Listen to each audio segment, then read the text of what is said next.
शाह महमूद कुरैशी साहब का अब देखना यह कि क्या वो बरी होते हैं या किसी और केस में उनकी गिरफ्तारी डाली जाएगी, क्योंकि ना किसी ने साइफर देखा, बल्कि जज साहबान जो मौजूद जज साहबान है यही कह रहे थे केस की हियरिंग के दौरान कि ना साइफर ऑन रिकॉर्ड है, ना कोई और इस तरह की चीज, कोई एविडेंस है इस तरह का कि जो दिया गया हो। पीटीआई और शाह महमूद कुरैशी की साइफर केस में सजा कलअदम। इस्लामाबाद हाई कोर्ट ने बानी पीटीआई और शाह महमूद कुरैशी को बरी कर दिया है। साइफर केस की खुसूसी अदालत ने बानी पीटीआई और शाह महमूद कुरैशी को 10-10 साल कैद की सजा सुनाई थी और बानी पीटीआई ने साइफर केस का फैसला इस्लामाबाद हाई कोर्ट में चैलेंज किया था। और इसी पर बात करने के लिए हमारे साथ मौजूद हैं senior anchor person Kashif Abbasi. Kashif साहब, शाह महमूद कुरैशी और बानी पीटीआई को साइफर केस में बरी कर दिया गया है और 10-10 साल की सजाएं जो है वो कलअदम हो गई हैं, कैसे देखते हैं आप? देखिए, बड़ा एक्सपेक्टेड फैसला था। पिछली हियरिंग में भी जो प्रोसिक्यूशन के वकील थे उन्होंने इसको रिमांड बैक करने की दरखास्त दी थी, इसमें अदालत ने कहा था कि रिमांड बैक नहीं होगा, इसका फैसला ही आएगा। उस रिमार्क से ही लग गया था कि केस बड़ा कमजोर है।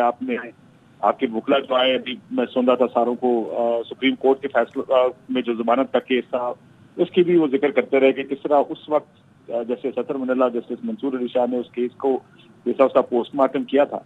देखिए, इस तरह के केस बनते भी ऐसे ही हैं, इनके फैसले भी छोटी अदालतों से ऐसे ही होते हैं और इनमें जमानतें और बरियत भी बड़ी अदालतों में ऐसी ही होती। ना किसी ने साइफर देखा, बल्कि जज साहबान जो मौजूद जज साहबान है यही कह रहे थे केस की हियरिंग के दौरान कि ना साइफर ऑन रिकॉर्ड है, ना कोई और इस तरह की चीज, कोई एविडेंस है इस तरह का कि जो दिया गया हो ऑन रिकॉर्ड। लेकिन हम जानते हैं कि पाकिस्तानी सियासत में इस तरह के केस जिसको हम नेशनल सिक्योरिटी कहते हैं, अब इनकी कोई ना कोई डेफिनेशन भी हमें कर लेनी चाहिए कि किसी की ख्वाहिश के ऊपर तो नहीं माइंड कर जाए और नेशनल सिक्योरिटी का मसला बन जाए। बहरहाल ये अपनी जगह सारे मामला है, लेकिन ये तो जब जिस तरीके से केसेस चले थे, अब एक इद्दत का केस रह गया है, वो भी उसके ऊपर तो खुद हुकूमत कहती है कि बड़ा वाहियात किस्म का केस है। वो भी लगता ऐसे ही है कि वो ट्रांसफर हो गए दूसरे जज साहब के पास, लेकिन उसमें भी कोई ज्यादा मवाद नहीं है। अंदर रखने का एक तरीका जरूर है कि जिसमें एक सजा मौजूद है जब तक वो केस चलेगा नहीं और उसका फैसला नहीं आता। लेकिन ये जब हुकूमती लोग खुद कह रहे थे कि जिस तरीके से फैसले हुए ये तो दिनों में उड़ जाएंगे सारे के सारे फैसले, उसी का ये प्रोसीजर अब चल रहा है अदालतों का।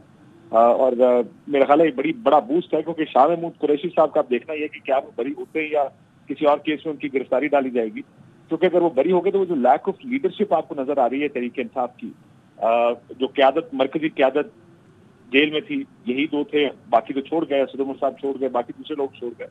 शाह महमूद कुरैशी साहब जब बाहर आएंगे, सीनियर वाइस चेयरमैन है पार्टी के, तो पीटीआई को एक फायदा इसका ये होगा कि पॉलिटिकल लीडरशिप मिलेगी तहरीक इंसाफ को। जब शाह साहब अगर बाहर आएंगे, जब भी देखते हैं इसको, इसके अब कब तक रोककर जाती है और कब तक जेल अथॉरिटीज उनको रिहा करती हैं या कोई और गिरफ्तारी डाल के किसी और में गिरफ्तार ना किया तो ये पीटीआई को पॉलिटिकली इस चीज का फायदा होगा शाह महमूद कुरैशी साहब के बाहर आने का। जाहिर है एक बड़े अरसे से पार्टी के साथ है, 10-12 साल उनको पार्टी में हो गए, 13 साल पार्टी के बड़े ये सीनियर अहदेदार हैं, उनके नीचे की आपने देखा था कि किस तरह लीडरशिप को छोड़ के चली गई थी। अब जो बच गए थे उन्हीं में से सारों को बना दिया गया, किसी को चेयरमैन बना दिया, किसी को सेक्रेटरी जनरल बना दिया। तो अब शाह साहब के आने से सियासी फायदा जरूर होगा तहरीक इंसाफ को, कि सेंट्रल लीडर मिलेगा तहरीक इंसाफ को जो कि सियासी फैसले बेहतर तरीके से कर सके। अभी जो हाफिज़त आपको नजर आती है तहरीक इंसाफ में, उसका उनको जरूर फायदा हो सकता है। अच्छा काशिफ, बैरिस्टर अली जफर साहब से भी बात हो रही थी, उन्होंने कहा कि गलत फैसला था और अदालतें ज़्यादा देर तक इस किस्म के फैसलों को बरकरार नहीं रखती हैं, इस तरह की सजाओं को बरकरार नहीं रखती हैं। आप क्या समझते हैं, जल्दबाजी में ये केस बनाया गया, काफ़ी तजादात थे इसमें? देखिए, वो तो जाहिर सी बात है, ये आप इसमें तो कोई शक नहीं कि किस तरह ये केसेस चलाए गए। रात को कब तक बैठकर दिनों के अंदर इनकी सजाएं सुनवाना ही मकसद था कि इतनी सजाएं सुना दें, शायद ऐसा लगे ये कंप्रेशन प्री इलेक्शन जाना चाहिए था कि तहरीक इंसाफ की लीडरशिप जो है वो तो अब लंबी अंदर है। तो उस वजह से बड़ी जल्दबाजी में ये सारे फैसले किए गए थे। बहुत से केसेस में देखें, केसेस में मवाद नहीं होता, इस तरह के केसेस में क्या मवाद होता, एक आइडिया यह है किसी का कि जनाब ये चीज अगर गुम हो गई तो ये ऑफिशियल सीक्रेट एक्ट की खिलाफवर्जी है और इसके अंदर इस तरह तेजी से सजाएं सुनाई गई। आपने इद्दत का केस देख लिया, ये साइफर का केस देख लिया, ये केसेस तो सियासी बुनियादों पर बनाए जाते हैं, सियासी बुनियादों पर इन पर सजाएं होती हैं। देखें, ये अदालतों को ये भी देखना पड़ेगा कि जो सजाएं होती हैं हमें अपने अदालती निजाम को ठीक भी करना चाहिए इन चीजों की रोशनी में, कि क्या होता है आखिर जिसकी वजह से ये सजाएं दी जाती हैं।